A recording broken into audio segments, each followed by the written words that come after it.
আজকে তোমাদের জীবন বিজ্ঞানের ক্রোমোজোমের রাসায়নিক উপাদানটি আলোচনা করব। যেটা এর আগের দিন ক্রোমোজোম কাকে বলে বলেছিলাম। তোমাদের যদি এই চ্যানেলটি ভালো লাগে তোমরা অবশ্যই সাবস্ক্রাইব করো, বন্ধুদের জানাও, সবাইকে শেয়ার করো। ক্রোমোজোমের রাসায়নিক উপাদান কি নিয়ে ক্রোমোজোম গঠিত? ক্রোমোজোমের তিনটি উপাদান নিয়ে গঠিত: nucleic acid, protein, ion. Nucleic acid কয় প্রকার? দুই প্রকার, ডিএনএ, আরএনএ। ডিএনএ পুরো নাম ডিঅক্সিরাইবোনিউক্লিক অ্যাসিড। ডিএনএ কাকে বলে?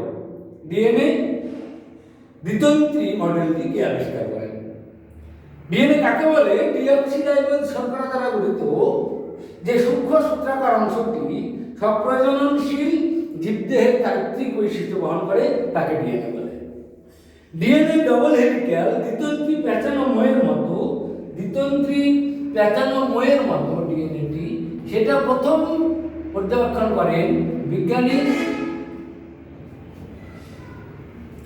Watson and ক্রিক। এবং ক্রিক ডিএনএ দ্বিতন্ত্রী পেঁচানো ময়ের মতো, বিজ্ঞানী ওয়াটসন এবং ক্রিক এনারা বলেন। তাহলে ডিএনএ কাকে বলে? ডিএনএ একতন্ত্রী না দ্বিতন্ত্রী? দ্বিতন্ত্রী। কে বলে? ওয়াটসন এবং ক্রিক। ডিএনএ যে nitrogen base, DNA nitrogen base চারটে: adenine, guanine, cytosine, thymine. A for adenine, G for guanine, C for cytosine, T for thymine. এখানে অ্যাডেনিনের সঙ্গে থায়ামিন যুক্ত হয় ডবল হাইড্রোজেন বন্ড দ্বারা, আর গুয়ানিনের সঙ্গে সাইটোসিন যুক্ত হয় ট্রিপল হাইড্রোজেন বন্ড দ্বারা। তিনটি হাইড্রোজেন বন্ড, এর দুটো হাইড্রোজেন বন্ড। মনে রাখবে কি করে? প্রথম নাইট্রোজেন বেসটার সঙ্গে শেষ লাস্ট নাইট্রোজেন বেস, মাঝের দুটো নাইট্রোজেন বেস, পরপর নামগুলো মনে বলতে হবে। এটা হলো ডিএনএ। তাহলে ডিএনএ এর কাজ কি? ডিএনএ এর কাজ বংশগত বৈশিষ্ট্য জীবদেহে বহন করে নিয়ে চলা। আরএনএ হচ্ছে রাইবোনিউক্লিক অ্যাসিড, পুরো নাম। আরএনএ একতন্ত্রী। তাহলে আরএনএ কাকে বলে? রাইবোজ শর্করা দ্বারা গঠিত একতন্ত্রী সূক্ষ্ম সূত্রাকার যে অংশটি জীবদেহে প্রোটিন সংশ্লেষে মুখ্য ভূমিকা পালন করে তাকে আরএনএ বলে।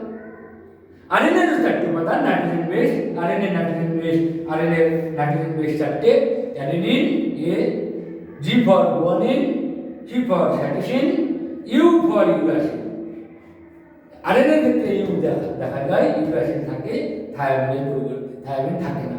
এটা পার্থক্য মনে রাখবে। তাহলে এখানে আমি যদি ডিএনএ আরএনএ পার্থক্য বলি, ডিএনএ এবং আরএনএ পার্থক্য কি? তাহলে ওখানে বলবে ডিএনএ ডিঅক্সিরাইবোজ শর্করা দ্বারা গঠিত, আরএনএ রাইবোজ শর্করা দ্বারা গঠিত। ডিএনএ দ্বিতন্ত্রী, আরএনএ একতন্ত্রী। ডিএনএ নাইট্রোজেন বেস, এই চারটির নাম। আরএনএ নাইট্রোজেন বেস, এই চারটির নাম। ডিএনএ এর কাজ বংশগত চারিত্রিক বৈশিষ্ট্য বহন করে নিয়ে চলা, আরএনএ এর কাজ প্রোটিন সংশ্লেষ করা।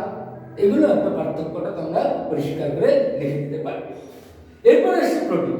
প্রোটিন দুই প্রকার: হিস্টোন আর নন হিস্টোন প্রোটিন। হিস্টোন প্রোটিন ক্ষারীয় প্রকৃতির হয়। ক্ষারীয় প্রকৃতির হিস্টোন প্রোটিনের উদাহরণ লাইসিন, হিস্টিডিন। নন হিস্টোন প্রোটিন আম্লিক প্রকৃতির হয়। আম্লিক প্রকৃতির নন হিস্টোন প্রোটিনের উদাহরণ টাইরোসিন, ট্রিপ্টোফান। এটা মনে রাখতে হবে এগুলো। আর একটা হচ্ছে আয়ন। আয়ন দুই প্রকার আছে: ক্যালসিয়াম আয়ন আর ম্যাগনেসিয়াম আয়ন। এইটা হচ্ছে আমাদের ক্রোমোজোমের রাসায়নিক উপাদান। এখান থেকে এটা ভালো করে বুঝে নিয়ে করতে হবে, ডিএনএ আরএনএ পার্থক্যটা দেবে। থ্যাংক ইউ, ধন্যবাদ সকলকে। আমি আবারও বলছি, আমার চ্যানেলটা নিয়মিত দেখতে থাকো। তোমাদের মাধ্যমিকের রেজাল্ট আরও সুন্দর হোক, আরও সুন্দর হবে।